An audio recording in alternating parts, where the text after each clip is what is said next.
The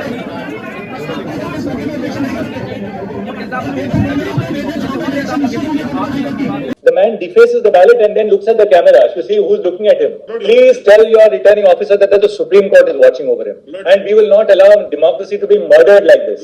हौसलों में फकत उतार सही, वक्त ज्यादा ही बेहिसाब सही, नाउम्मीदी से लाख बेहतर है एक उम्मीद दागदार सही। एक उम्मीद आज फिर से उसी सुप्रीम कोर्ट से जो अक्सर कई बार नाउम्मीद कर देता है, उसी सुप्रीम कोर्ट के चीफ जस्टिस ऑफ इंडिया की एक टिप्पणी ने इस देश में जमहूरियत में यकीन रखने वाले, लोकतंत्र खतरे में है, संविधान खतरे में है, इस बात को बार बार देश के लोगों को समझाने वाले लोग एक उम्मीद की तरह देख रहे हैं कि हां, आज सुप्रीम कोर्ट के चीफ जस्टिस ऑफ इंडिया ने भी ये टिप्पणी कर दी। सुनिए ध्यान से। This is the behavior of a returning officer. Looks at the camera, defaces the ballot, and obviously where there is a cross at the bottom, he just keeps it into the tray. The moment there's a cross at the top, the man defaces the ballot and then looks at the camera to see who's looking at him. Please tell your returning officer that the Supreme Court is watching over him. And we will not allow democracy to be murdered like this. किसी विपक्षी दल का नेता जब ये बोलता है कि लोकतंत्र की हत्या हो रही है, तो शायद आपको ये लगे कि ये अपनी नेतागिरी चमकाने के लिए ये बात कह रहे होंगे। कोई सोशल एक्टिविस्ट, कोई बुद्धिजीवी, कोई सामाजिक कार्यकर्ता जब ये बात कहता है कि लोकतंत्र खतरे में है, हम जैसे लोग जब आपको बार बार एक ही बात समझाने की कोशिश करते हैं कि भैया आपका कलम और किताब खतरे में है, शिक्षा पर 18% जीएसटी, हीरा पर 3%, महंगी गाड़ियों पर 9%, कलम और किताब पर 18% जीएसटी, आपकी शिक्षा बिक गई है, आपके स्कूल कॉलेज विश्वविद्यालय बर्बाद हो रहे हैं, मगर आप हमारी बात इस तरह से सुनते हैं कि ये तो बार बार यही बातें बोलते हैं। ऐसा कुछ नहीं, मगर जब आपके बच्चे स्कूल जाते हैं या नहीं जा पाते, शायद तब आपको समझ में आए, या शायद तब भी न समझ में आए। ठीक वैसे ही इस देश का लोकतंत्र खत्म हो रहा है, हत्या हो रही है लोकतंत्र की। यह बात जब हम बोलते हैं तो आपको लगता होगा कि इनको तो अब डीयू से निकाल दिया गया, अब ये और ज्यादा बोलेंगे। नहीं साहब, बात हमारी नौकरी की नहीं, इस देश के संविधान और लोकतंत्र की है। आज अगर सुप्रीम कोर्ट के चीफ जस्टिस कह रहे हैं ये बात कि लोकतंत्र की हत्या हो रही है, तो वो कोई एक घटना का बात नहीं है, केवल एक चुनाव की बात नहीं है कि चंडीगढ़ के मेयर इलेक्शन में एक पीठासीन अधिकारी ने लोकतंत्र का गला घोट दिया। हालांकि यह जो बात है वो चंडीगढ़ के मेयर इलेक्शन के ही ऊपर आधारित है। ये जो टिप्पणी है उसी पीठासीन अधिकारी को ख्याल में रख करके की गई है। और आपने भी वो वीडियो नहीं देखी होगी तो फिर से देखिए इस वीडियो को।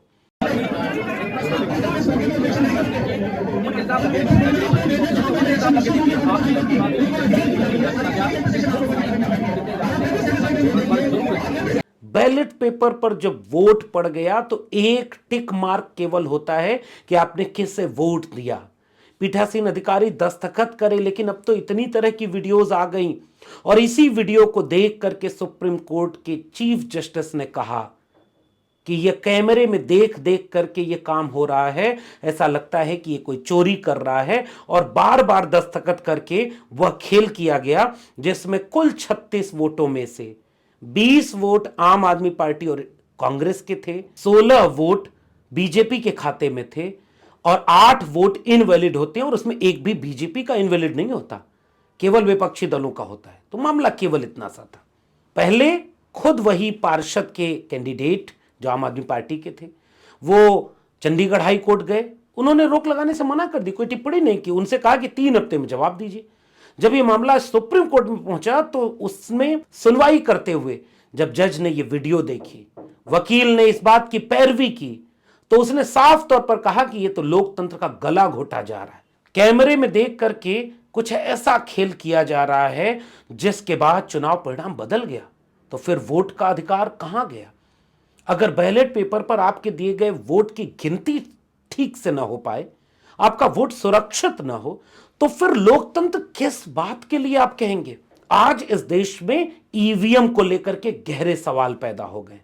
पिछले दिनों जंतर मंतर पर बहुजन आंदोलन के तमाम बड़े नेताओं ने, देश के तमाम जागरूक लोगों ने ईवीएम हटाओ और अगला चुनाव बैलेट पेपर से करो, इसके लिए आंदोलन किया। आज की तारीख में आप पूरे देश में घूम जाइए, किसी से भी पूछेंगे कि ईवीएम से चुनाव होना चाहिए, अगर वो जागरूक है, समझदार है, तो वो यही सवाल पूछेगा कि भैया ये ईवीएम जिन देशों में बनी वहां कैसे चुनाव होता है, तो आप कहेंगे वहां तो बैलेट पेपर से होता है। अच्छा, एक बात और बताइए कि जिन देशों में बहुत टेक्नोलॉजी आगे है, बहुत विकास हो गया, वहां किस पर होता है, तो कहेंगे बैलेट पेपर पर होता है। तो क्या फिर भारत में क्यों नहीं हो सकता? कहा क्योंकि यहां पर कुछ और होता है।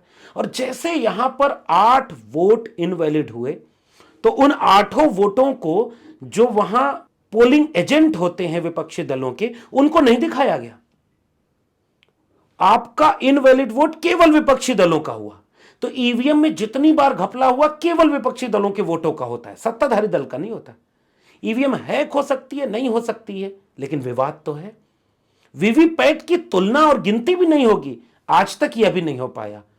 इसलिए अगर आपका वोट ही सुरक्षित नहीं, तो फिर आपका जनतंत्र और लोकतंत्र कितना सुरक्षित होगा, इसको तो आपको भी सोचना चाहिए।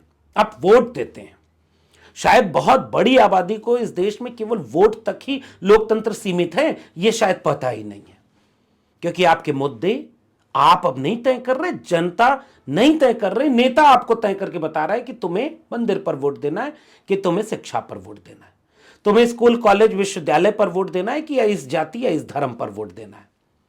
और उसके बाद भी अगर आप वोट दे रहे हैं, तो आपके वोट की गिनती कैसे होगी? आपका दिया हुआ वोट आपकी ही पसंद के व्यक्ति तक पहुंचा या नहीं, उसकी गिनती ठीक हुई या नहीं, यह तो आपको पता ही नहीं।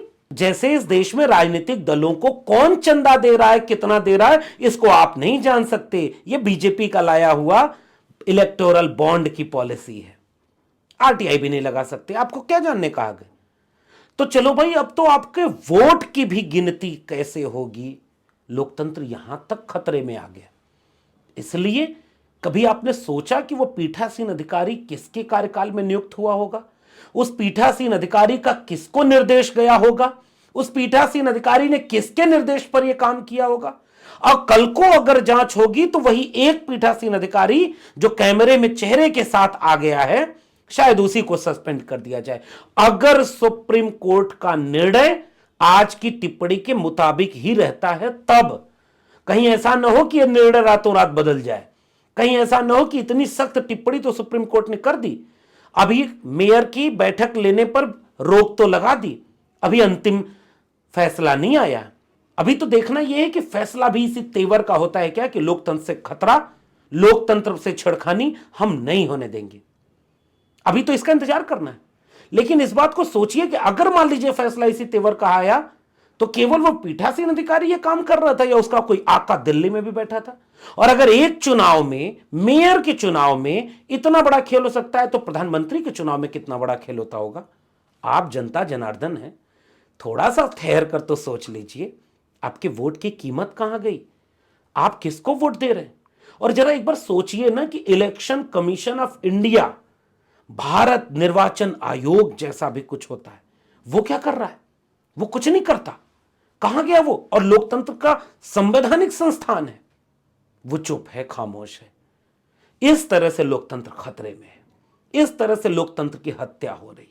आपके लिए जिल्ला इलाही ने कह दिया है कि 80 करोड़ लोगों को अगले 5 साल तक 5 किलो अनाज देंगे। मंदिर वहीं बन गया। आने वाले वक्त में हम कुछ ऐसा ऐतिहासिक करने जा रहे हैं। आज नरेंद्र मोदी जी का भाषण आपने सुना, तीसरा कार्यकाल बहुत बड़े निर्णयों का होगा, संकेत कर दिया है। चंडीगढ़ मेयर इलेक्शन संकेत कर दिया है कि आने वाले दिनों में चुनाव कैसे होंगे। और यह लोकतंत्र अगर इतना सुरक्षित है, तो सोचिए आपका आने वाला भविष्य कितना सुरक्षित है।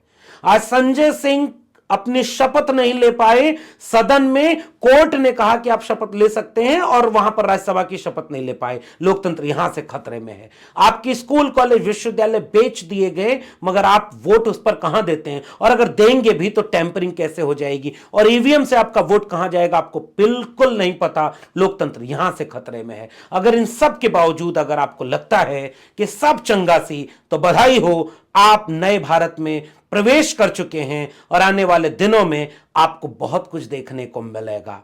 बशर्ते याद रखिएगा, 25 साल बाद, 30 साल बाद, 50 साल बाद, आज के दौर का जब मूल्यांकन करेंगी आने वाली पीढ़ियां, तो आपसे पूछेंगे कि सामने आपके संकेत दिखाई दे रहे थे, सामने से लोकतंत्र की हत्या और खतरा दिखाई दे रहा था, सामने बिल्कुल आपके खड़ा था कि कौन सा नेता किस मुद्दे पर वोट लेने आया है, और फिर भी आपने अगर उसे मजबूत किया तो आप इस बर्बादी के हिस्सेदार होंगे। याद रखिएगा। बाकी आपको बधाई, आपके लिए नया भारत बन चुका है। शुक्रिया।